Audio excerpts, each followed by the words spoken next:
तो नमस्कार छात्रों, आज हम पढ़ेंगे पार्ट 2 का पॉइंट नंबर 3। एक्चुअली ये पॉइंट नहीं है, ये बॉक्स है, बॉक्स नंबर 2।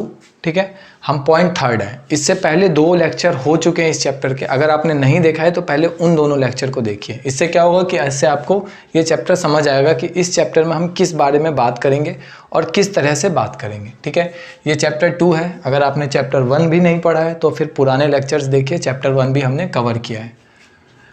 पॉइंट का नाम है योजना क्या है। योजना, प्लानिंग।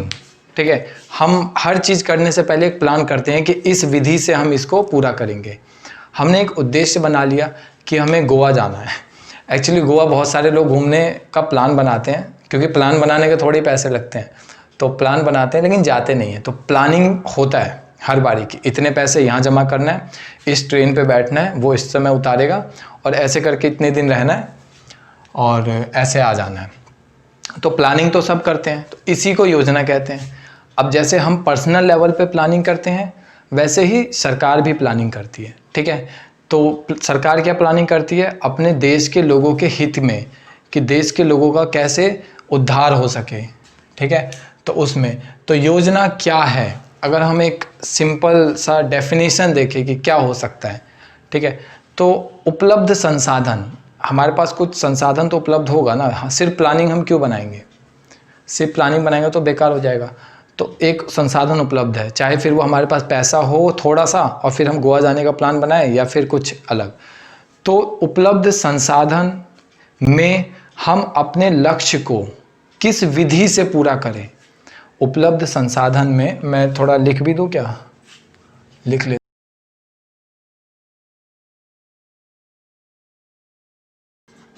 निर्धारण करना। ठीक है, कि उपलब्ध संसाधन में हमारे पास कितने संसाधन उपलब्ध हैं। उपलब्ध संसाधन में अपने लक्ष्य को, एक ना एक कोई टारगेट जरूर होता है कि यहाँ हमें जाना है, या फिर हमें ये टारगेट अचीव करना है, मैथ्स में इतने नंबर लाने हैं, या फिर किसी भी एग्ज़ाम में इतने नंबर लाने हैं। तो उपलब्ध संसाधन में हमारे पास क्या है, उस संसाधन में हम अपने टारगेट को पूरा करना चाहते हैं। तो पूरा करने के लिए किस विधि से, किस तरीके से हम उसको पूरा करें, तो इस तरीके को, तरीका फिक्स करना, तरीका निर्धारण करना, इसको हम योजना कहते हैं।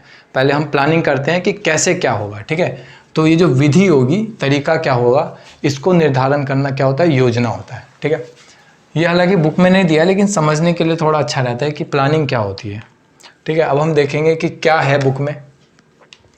बुक में भी इसका दिया गया जिक्र कि उपलब्ध संसाधन का किस प्रकार प्रयोग किया जाए। मैंने अभी बताया कि उपलब्ध संसाधन में हम अपने लक्ष्य को पूरा करना चाहते हैं, तो किस विधि से पूरा करें, विधि का कैसे निर्धारण करें, तरीका क्या हो।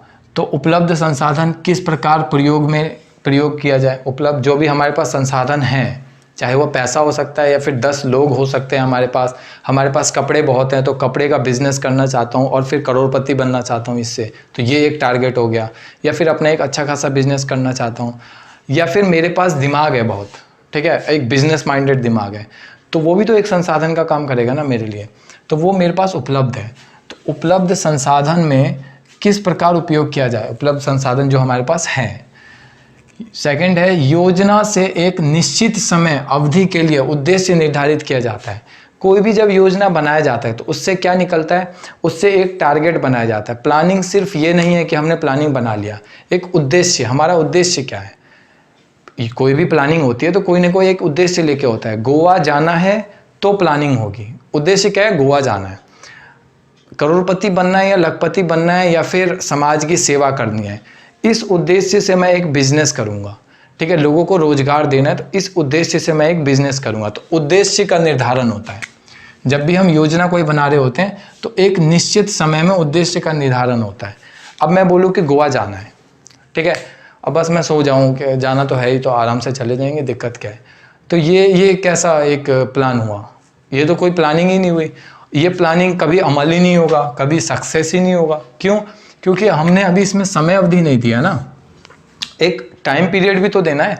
इतने टाइम पीरियड के अंदर मेरे को ये अचीव करना है, तो एक प्लानिंग के तहत काम होगा और फिर जाके एक उद्देश्य बनेगा। वरना तो ऐसे ही है, बस टारगेट नॉर्मल है कि करोड़पति बनना है, इस लाइफ में बनना है, तो कोई जब टाइम नहीं होगा तो फिर तो ऐसे ही रहेगा। तो योजना से एक निश्चित समय अवधि के लिए उद्देश्य निर्धारण किया जाता है। प्लानिंग करके एक निश्चित टाइम पीरियड में, फिक्स टाइम पीरियड के लिए एक उद्देश्य निर्धारण किया जाता है। थर्ड क्या है, भारत में योजना 5 वर्ष की अवधि के लिए किया जाता है।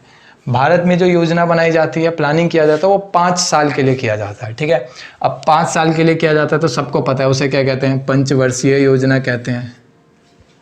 ठीक है, सिंपल सा 5-5 साल पे होता है ये। ठीक है, आप कमेंट सेक्शन में लिख के बताओ कि पंचवर्षीय योजना कब स्टार्ट हुई थी। ठीक है, हमने पहले बता रखा है ये चीज़, देखते हैं किस किसने हमारे पुराने लेक्चर्स देखे हैं। पंचवर्षीय योजना कौन से साल से स्टार्ट हुई थी और इसको स्टार्ट किसने किया था, किसके तहत ये पंचवर्षीय योजना बनाया जाता है। ठीक है, एक प्लान किया जाता है, किसके तहत, ये भी बताना अगर किसी को पता है तो। थर्ड पॉइंट है कि भारत में योजना 5 वर्ष की अवधि के लिए किया जाता है। सबको पता है 5 साल का होता है और होता क्या है, उसका नाम क्या है, नाम है पंचवर्षीय योजना। ठीक है, सबने पढ़ा हुआ है। अब चलो एक चीज़ बताना कमेंट सेक्शन में कि पंचवर्षीय योजना कब स्टार्ट हुई थी और इसको पंचवर्षीय योजना जो प्लानिंग होता है, ये प्लानिंग करता कौन है। ठीक है, कौन करता है प्लानिंग, किसके तहत पंचवर्षीय योजना बनाई जाती है। ठीक है, ये 2 चीज़ कमेंट में पढ़ना, बताना। देखते हैं किस किस ने हमारे पुराने लेक्चर देखे हुए हैं।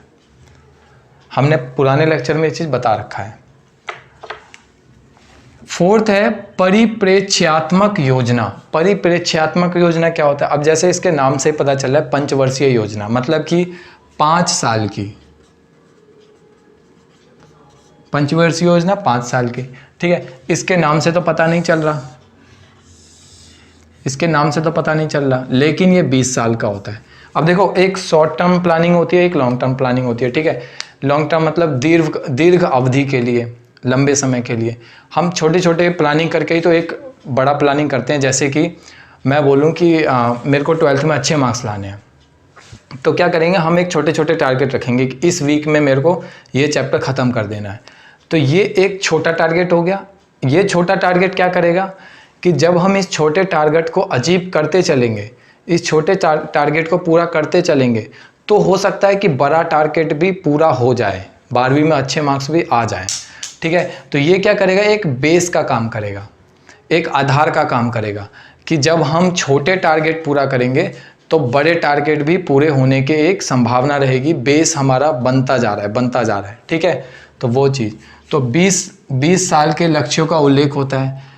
परिप्रेक्ष्यात्मक योजना 20 साल के लिए बनाया जाता है। ठीक है, इसमें 20 साल में क्या हमारे लक्ष्य होने वाला है, 20 साल बाद हम अपने आप को कहाँ देखना चाहते हैं, उसके बारे में होता है ये मेनली। ठीक है, अगला क्या है, अभी जो मैंने बताया कि परिप्रेक्ष्यात्मक योजना के लक्ष्य को पूरा करने के लिए पंचवर्षीय योजना को आधार बनाया जाता है। अभी मैंने बोला ना ये चीज़ कि जैसे मैं 12th में अच्छे मार्क्स लाना चाहता हूँ, इसका मतलब ये नहीं है कि जो छोटे छोटे प्लानिंग्स होंगे मेरे कि एक वीक में मेरे को ये चैप्टर ख़त्म करना है या फिर एक महीने में मेरे को 4 चैप्टर की रिवाइज़ कर लेना अच्छे से, ये जो भी, अगर मैं ये पूरे नहीं करूँगा तो मेरा आधार नहीं बनेगा।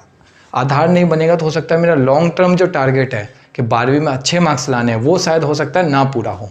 ठीक है, लेकिन अगर मैं ये छोटे छोटे टारगेट रोज़ पूरे कर रहा हूँ तो मेरा बेस बनता जा रहा है अच्छे से। जो 12th में अच्छे मार्क्स लाने का जो एक क्राइटेरिया है या फिर एक जो फुलफ़िल करने का क्राइटेरिया है, वो होता जा रहा है धीरे धीरे, मेरा बेस बनता जा रहा है। ये अच्छे से होता जाएगा तो अच्छे मार्क्स होंगे, तो धीरे धीरे फिर मैं 12th में जब 1 साल बाद पेपर होगा तो हो सकता है अच्छे मार्क्स लाऊं। ठीक है, तो वही चीज़ है कि ये तो 20 साल का है, ये तो 20 साल का है और ये है 5 साल का। हमारे 2 लक्ष्य हैं। 20 साल बाद हम खुद को यहाँ देखना चाहते हैं। अगर हम 5 साल वाले ये 4 लक्ष्य पूरे कर लेंगे तो 20 साल में अपने आप हम वहाँ चले जाएंगे। अगर नहीं पूरे कर पाएंगे तो फिर 20 साल में हम वहाँ जा ही नहीं पाएंगे जहाँ हम 20 साल का लक्ष्य है हमारा। ठीक है, तो इस योजना को पूरा करने के लिए कहीं ना कहीं ये पंचवर्षीय योजना जो है एक आधार का काम करता है। ठीक है, एक बेस का काम करता है कि जैसे जैसे हमारा बेस मजबूत होता जाएगा, पंचवर्षीय योजना हम कंप्लीट करते हुए जाएंगे अच्छे से, तो फिर अपने आप ही हम परिप्रेक्ष्यात्मक योजना भी कंप्लीट कर लेंगे। ठीक है, नेक्स्ट क्या है, 6th, योजना बनाना इतना आसान नहीं है। अच्छा, हम सोचते हैं कि प्लानिंग ही तो करनी है। एक तो ये फ्री की प्लानिंग होती है ना, जैसे गोवा जाने वाली, ये योजना बनाना बहुत आसान है, ठीक है, घर में बैठ के 5 मिनट लगता है योजना बनाने में। लेकिन अगर हमारे मन में ये मनसा है कि हम योजना बनाएं और उसको अमल करें, उस योजना को या उस प्लानिंग को फुलफिल भी करें, तो फिर वो योजना बनाना बहुत आसान नहीं होता है, ठीक है, आसान नहीं है। क्यों आसान नहीं है?